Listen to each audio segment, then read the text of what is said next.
Hello, in this video we're going to look at how you can find some public domain, some copyright-free images, movies, and speeches, audio files that you can use in a public history or other project.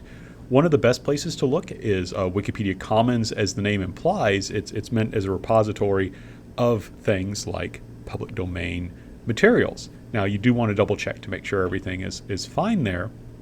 But you can just look up Wikipedia Commons. It'll bring up the link. You click on that, and then it will bring you to the site. And it will look something like this. And you can do a search up here. I did a search for the Battle of Leyte, and I found a lot of really cool photos about the Battle of Leyte. And let's look at this one. This one immediately caught my eye because it's color, not a lot of color photos from the Battle of Leyte. And one thing that's nice, if you click on this, it's going to tell you several things, but one of the best things it tells you is it tells you about the photo. And I wouldn't have known by looking at this photo, but that's General Douglas MacArthur here, and it tells us that General Douglas MacArthur is here. So that's fantastic. That gives us a lot of information, and you can use that in your project. And this is a great image because you've got so much cool stuff going on in here. It's color. It really, I think, brings things alive. And you'll notice it says public domain. That's wonderful. And unfortunately, it does give you an exact date from when it is. So Wikipedia Commons is awesome because you can get public domain stuff with a lot of good information, and that's important because you want to make sure you are using materials that are actually connected to your subject. It's easy sometimes to pull up an image that's incorrect. So let me give you an example. So I'm looking at the Battle of Leyte. And that's the land invasion by the Americans to liberate the Philippines. But there's also a Battle of Leyte Gulf, which was a naval engagement, which is connected to the land battle, but it's not the same thing. And this image here, I might be tempted to use it in my exhibit of Battle of Leyte, but this is actually Leyte Gulf, and it's a map of the naval battle. And if I was in danger of making that mistake and just using this, I would make a mistake. I need to make sure that I know what I'm doing here. Now, I could use it if I did have a little section on the Leyte Gulf battle in my Battle of Leyte exhibit, which would be appropriate, but I need to make sure I'm using the right map with the right battle. So Wikipedia Commons is awesome. It's got a lot of great information. Usually you can just right-click and save your image. Another site that is really good is, you'll want to maybe copy this down, but it's the Signal Corps. They keep their archives, and the Signal Corps is a part of the United States Army. It's an old part of the United States Army. I know they were at least around the Civil War, probably before that. Oops. And what's interesting about them is that they took a lot of photos. That was kind of their job. They supplied a lot of photos. And they have a wonderful thematic archive of all these different kinds of photos. So here's one set in the U.S., here's Eastern France, Britain, Normandy. So if you're looking at Normandy, that would be great. And you can actually download like the whole album if you want. And of course they had one in the Philippines. I found some really cool photos there, U.S. Marine Corps. What I want us to look at more closely, like here's one that's labeled minorities, and that has African American soldiers, Japanese American soldiers, Latinos, Native Americans, a lot of different people who are often left out, unfortunately, from other photos. And so if you were to look at there, if we click on that, it gives us a nice description of the album, basically what I just told you, and it has some pretty cool photos. This is neat, and it gives information. George McKinney with mother and baby, which he delivered. So that's a African-American medic helping this lady. This is a really cool action shot. These two men boxing. There's a lot of really neat stuff going on in these photos that you could certainly make an exhibit around. I'm going down to a particular photo. This is, I think, a really cool photo. And you can, if you were to click on that, it gives a bigger image. It notes, it says public domain. It doesn't have an exact date, so it says taken circa 1944. It actually identifies the soldiers and gives their ranks, which I think is really cool. And it does note that this was a public relations photo, and so that's important to note. This was a staged photo, which doesn't mean it's a bad photo. It's just this wasn't something that they just did all the time, right? This was a photo that they purposely made to celebrate these men and their accomplishments, because it says they're hanging up some new records for speed and accuracy, right? So this is a crew of a 20 millimeter gun. That's a pretty good sized gun. And if you want this, you can't right-click this. It'll say the web page. You have to download it, and it will give you different options. One reason I chose this picture in particular, though, was I want to note some of the archaic language.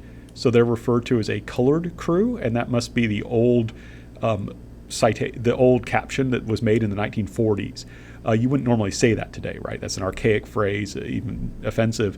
But you had the National Association for the Advancement of Colored People, so it was a phrase that at the time was considered respectful. But now we wouldn't use that phrase. So you just want to be aware of that when you are having these exhibits. And you notice it actually says Negro up here, which is kind of an older term. And it's kind of curious. It says CG. I don't know what that means. That has some military term. But you want to be careful if you're thinking about, okay, if I use this picture, do I want to crop out the word Negro, right? Do I want to delete it with Photoshop, or do I want to leave it in? And use that as an opportunity to say, this is how language changes, or something like that. The key thing is that you're aware of it, right? And that you work with your community representatives, if you're like working on a museum exhibit, to figure out, do I want to show this as it is? Do I want to crop it out? Do I want to just find a different picture? But those are things to consider. Cool photo, just figuring out how to use it.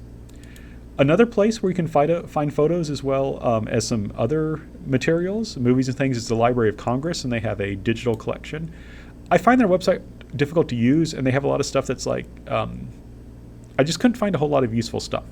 But you maybe would have better luck. But you can go there if you want. I just want to mention it as a possibility. They also have Chronicling America, historic American newspapers, and you can use that site. They have a wonderful advanced search option that you can use, and you can use the date range, and you could set it to for example, I'm doing the Battle of Leyte. I can set it to October 20th, 1944 to October 31st, 1944. Let's just go ahead and do that so you can kind of see how this works. And you have to do the month and the year before you set the day, because of course those things change depending on what we're dealing with. So I put in the start date, and I'm interested in early war. I know that news sometimes travels slow, so I do to October 30th, and I'm going to do the word Leyte. And it's going to have all these instances of where they have the word Leyte show up, and oh my gosh, this is cool, right? Like this one popped up right away, what Philippines battles means. And this might be something you would want to use in your exhibit or in a documentary, and you can save it in a lot of different forms. You can save it as a PDF, for example. So Library of Congress, I didn't use it as much for my images, but I did find some really cool examples of these newspapers, which you can certainly use. Another website that's very useful is the National Archives catalog, and that's a government website. And usually stuff that the government produces is public domain.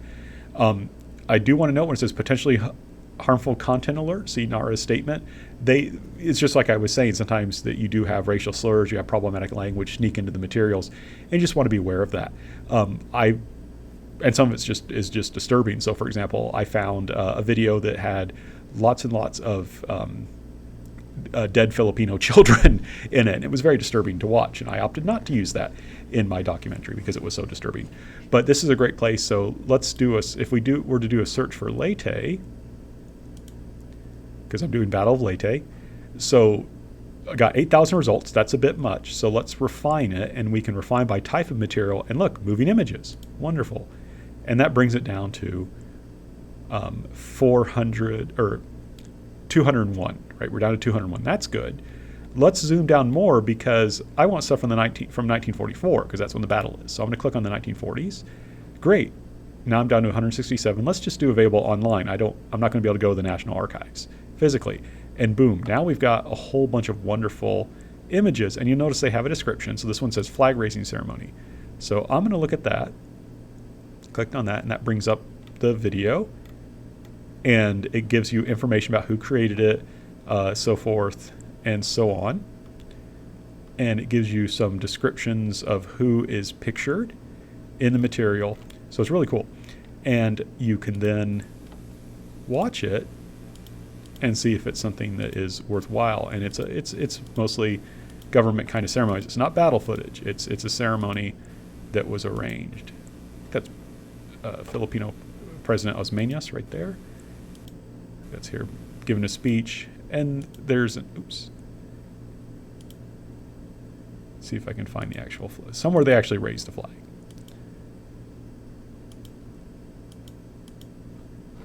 There actually is a flag raising in there. I'm not going to try and find it though. So basically we have a movie. You may say, this is great. I love this. I want the flag raising ceremony. And you can download the file. And then it's going to download here. It's going to take a bit of time. And then you want to make sure that you can then find it. And there it is right there. So that's very helpful, very useful, I think. All right, so let's say that you want to find a sound file because these movies, they have static, but they don't have sound. Right? All these will have static, but no sound. So that's a problem. So let's go and let's say that you're doing your museum exhibit on the Battle of Normandy, D-Day. So let's do a search for that. You're looking for things related to that. And notice that some of the first things that come up are going to not necessarily be what you're looking for, right? There's like images and things, and it's not necessarily what you're looking for. So let's go to sound recordings, right? We're not looking at moving images. We just want sounds. And this is great, but remarks by President Ronald Reagan, he's from the 1980s, so that's a bit late. So let's go down again, and let's go to the 1940s. And then let's go to available online. And you'll note that there are some different images here, combat activities, there's some different addresses.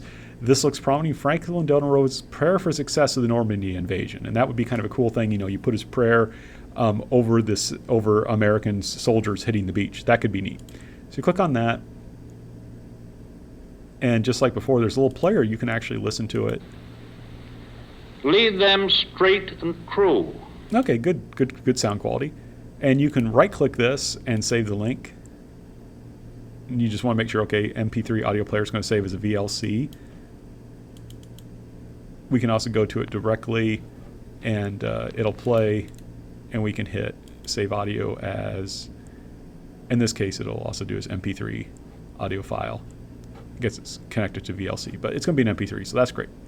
So we are good to go there. And so that would provide a nice sound that you could then use with your other, with your exhibit. Now, I do want to note, it's very important when you're saving all this stuff that you've managed to find it later. It's really easy just to be like, oh my gosh, there's all these cool images, there's all these cool videos. And then later on, you're like, where did I get this stuff? So usually what I do, let me give you an example. I found a University of Wisconsin website that specialized in Filipinos.